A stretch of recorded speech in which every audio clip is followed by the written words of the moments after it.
Hello friends, Mark Holmes here with my buddy CowboyJobu, and as always, thank you guys for watching, commenting, and subscribing to the Jobu Sports Report. Because without you guys, well, I'd be down here talking to myself. But I got to tell you guys, I am as excited as can be, because I told you guys I'm going to be doing a video about Dak Prescott for those haters out there.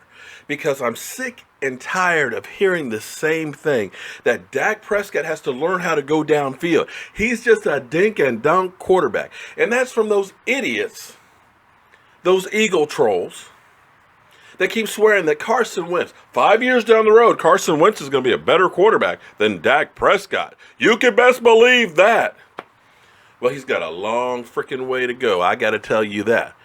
But I not only hear it from those Eagle trolls and those Giant fans and things like that, I hear it from some of you guys out there, some of you so-called Dallas Cowboy fans that say, I'm just not sure about Dak Prescott because he doesn't go downfield with the football. And I got to tell you, a lot of you guys have no clue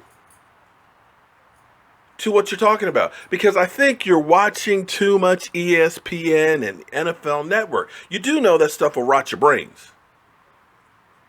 You know that, right? If you watch and listen too much of that stuff, it will screw you up, because you'll start to believe some of the stuff that you hear, that Dak Prescott is a dink and dunk quarterback.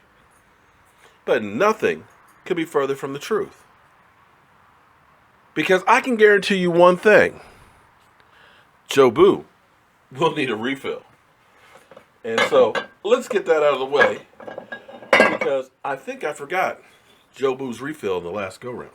And we don't want to piss Jobu off. But Jobu, I'm so excited to do this video.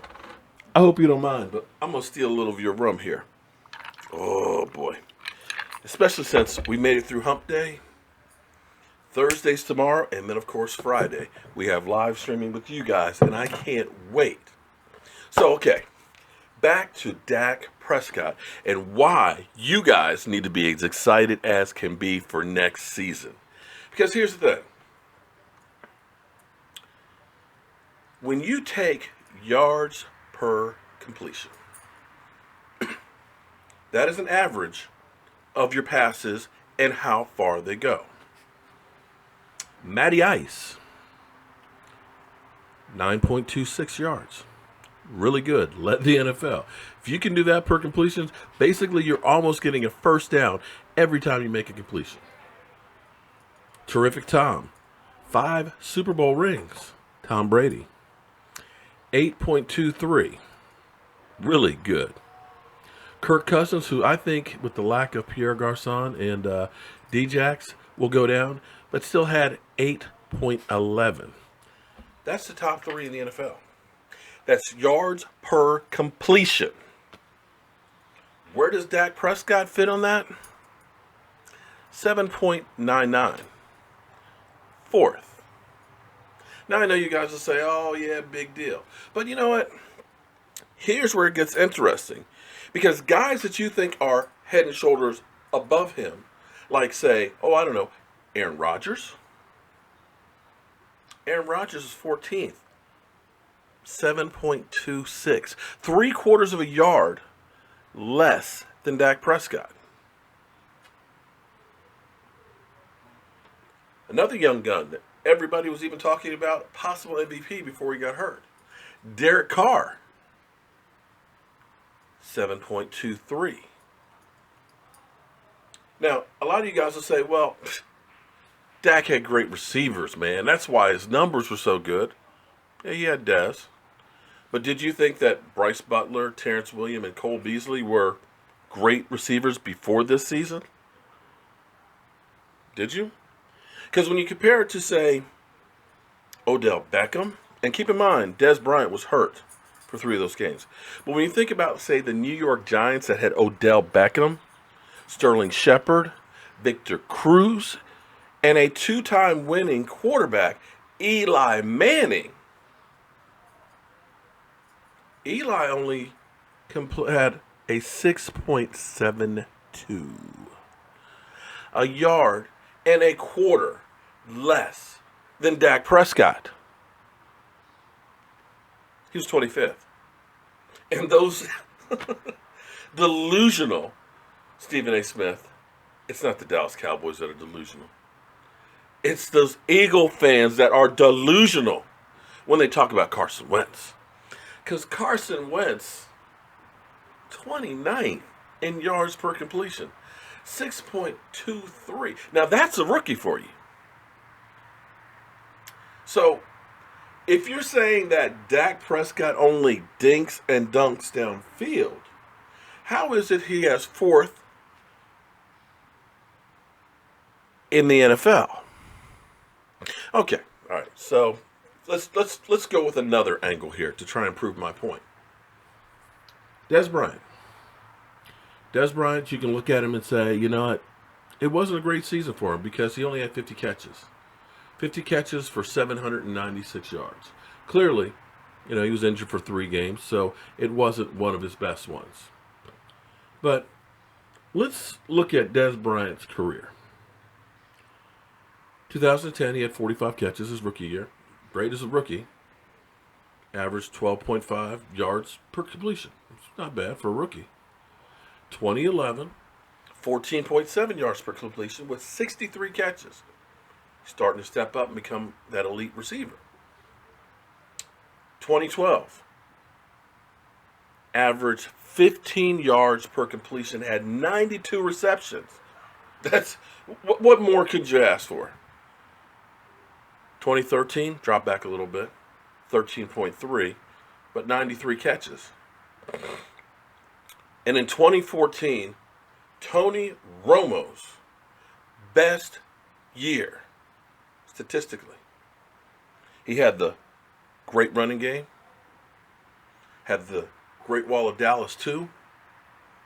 Dez Bryant, 88 catches, 15 yards per completion. That's throwing down the field, wouldn't you say? That is throwing the ball down the field. And of course, we won't talk about 2015. He was injured. He had 31 catches and, 13 yards of completion. So we're looking at this year with Dez Bryant, with Dak Prescott.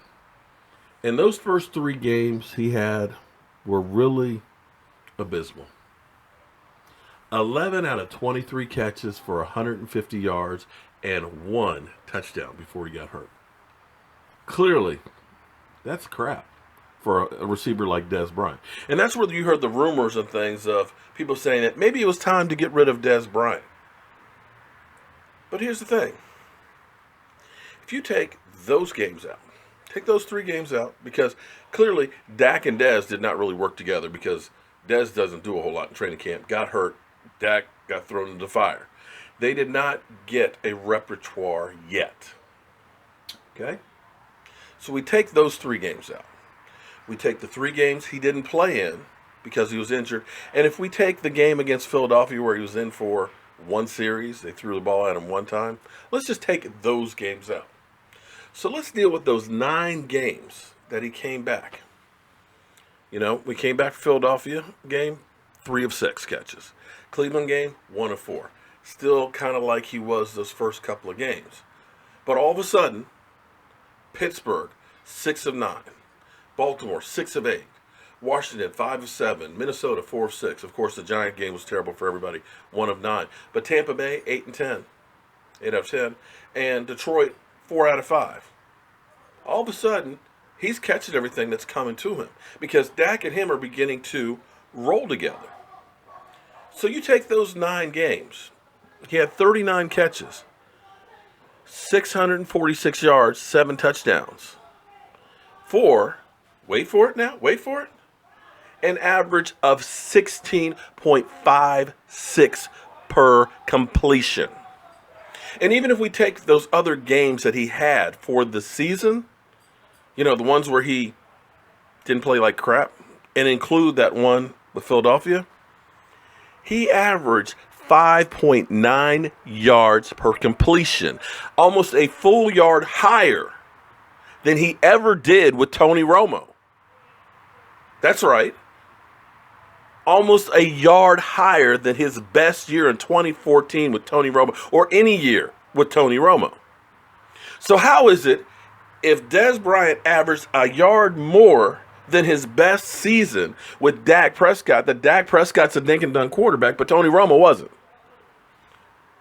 Explain that one to me. And here's the great news if you're a Dallas Cowboy fan, because you start looking at that and saying, okay, that first half of the season, he was injured and they didn't have a repertoire. All of a sudden, you're looking at these numbers. Lo and behold, come the playoffs, Dez Bryant was 9 out of 12 for 132 yards and 2 touchdowns. So now, you got those guys that are kind of sinking in a little bit as the season went on. Now you got a whole off season where Dez Bryant is healthy, where your quarterback is healthy and not coming off a collarbone or a broken back, is healthy and has already been working out. You put those guys together and let them work all summer, and oh my God, can you imagine what those two are going to be able to do next year?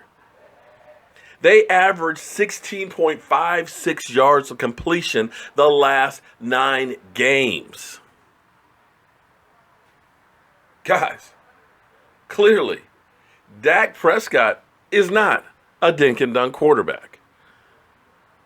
So, this video's gotten a little long here. I've gotten a little excited. But of course, I'm always excited when I'm talking about my Dallas Cowboys. But here, again, I deal with numbers, stats, and facts when I make my argument. All you guys that say he's a dink and dunk quarterback, prove to me your point. So as always, friends, I want to thank you guys for watching, commenting, and subscribing to the Jobu Sports Report, because we are going to make this the #1 YouTube site for Dallas Cowboy fans. And I owe it all to you.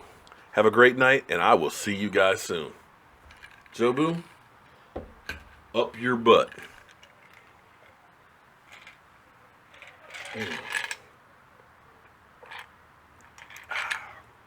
And that's the way to. Hello, friends. CowboyJobu here at the Jobu Sports Report, and the Dallas Cowboys are now on the clock. It's time for my 5 minutes of fame as I go ahead and try and get some time on air.